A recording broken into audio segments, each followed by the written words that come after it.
This is FinTech Futures at Sibos, and I'm joined by Merisa Gimpel of Lloyds Bank. How are you?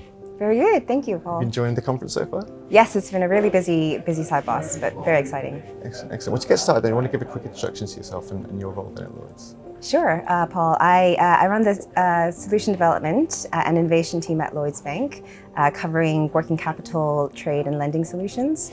And what my team and I do is we look at solving our clients' biggest challenges and pain points when it comes to solutions to access cash and manage risk as they trade and grow.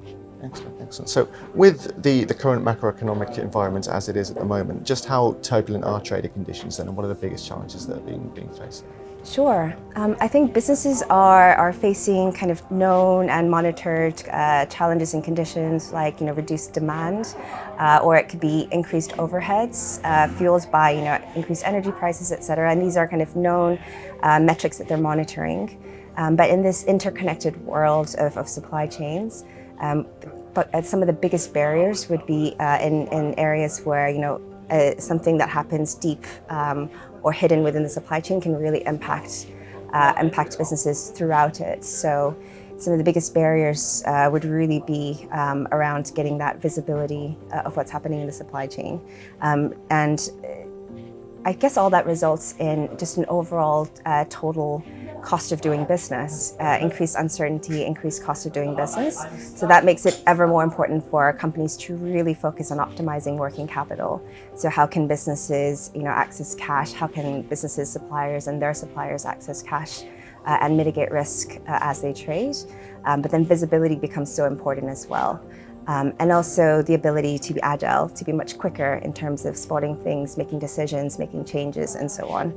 And yeah, finally being able to react quickly to prevent issues and impacts in the supply chain, but potentially to also avoid it if they can be more proactive as well. So what tools and workflows then currently exist to kind of help ease that then for companies? Yes, I mean, some of the traditional kind of trade and working capital products have been around for ages. So, letters of credit, performance bonds, and so on have been around since obviously the Mesopotamian times, and then they were scaled up in the Roman era. So these are really traditional products that have been around to really help businesses manage risk and also be able to manage cash flows as well. And then you've got supply chain finance solutions, which kind of evolved over the last couple of decades as well. So these are known, established tools and propositions to help clients access cash, manage risk, and also to help their suppliers as well get liquidity and so on. But recently as well, Lloyds Bank, besides offering the full suite of these solutions to our clients, we also have solutions like the International Trade Portal, where we help our clients access and find out about buying or selling into new markets, new products, etc. And also we want to make it simpler and faster for our clients to access these solutions. And also, if they're not aware of them, to be able to know which ones suit their needs best as well.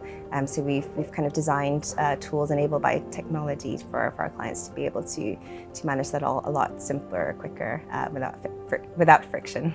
Excellent. So is Lloyds looking to form more partnerships then in this area? And are there any new developments that you can tell us about right now?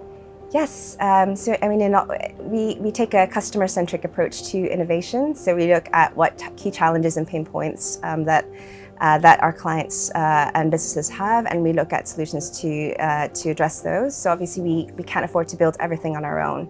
And a lot of what we've developed is through kind of evaluation, and we've executed some great partnerships in the space as well. A good example would be earlier this year, we partnered we announced a partnership with Zotago to help UK small and mid-sized businesses get access to cash, get paid sooner. And then to cement the partnership as well, we've also invested £5 million in equity and a 20% equity stake in Zotago as well.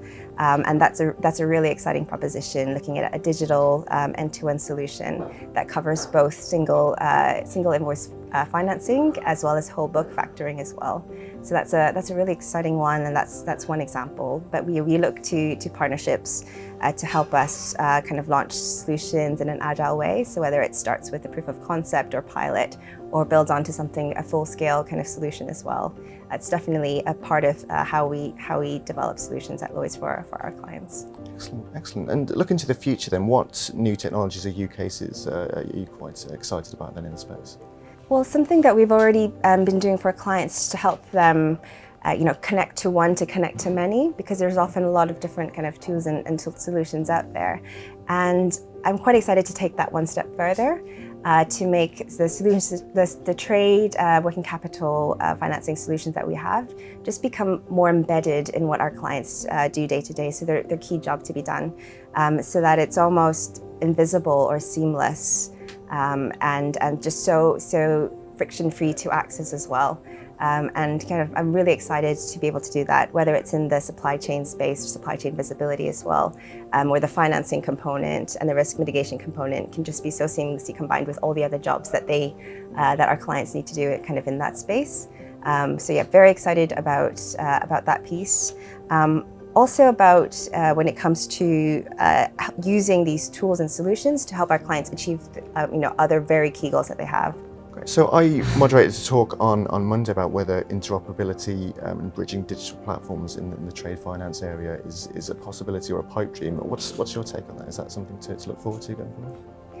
Yes. So I think it's without a doubt that interoperability is a challenge. There's a lot of talk about how difficult or challenging it is.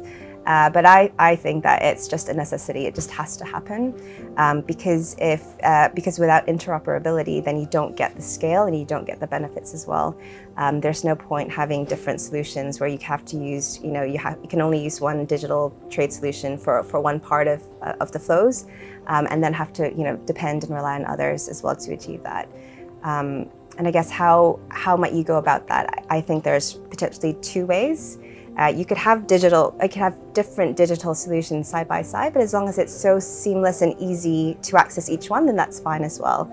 Think about being able to access different types of browsers on the internet. If it's as simple to access the different solutions, then that's fine, and there's no friction to clients and users being able to access kind of the suite of it as well.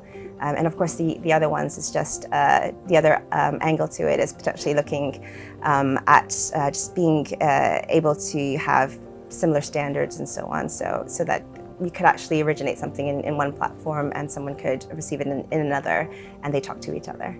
So yeah, hoping that it's going to be a reality sooner than later. Excellent. Well, great. Thank you so much for talking to us, Merisa. It's been great speaking to you. Thank you.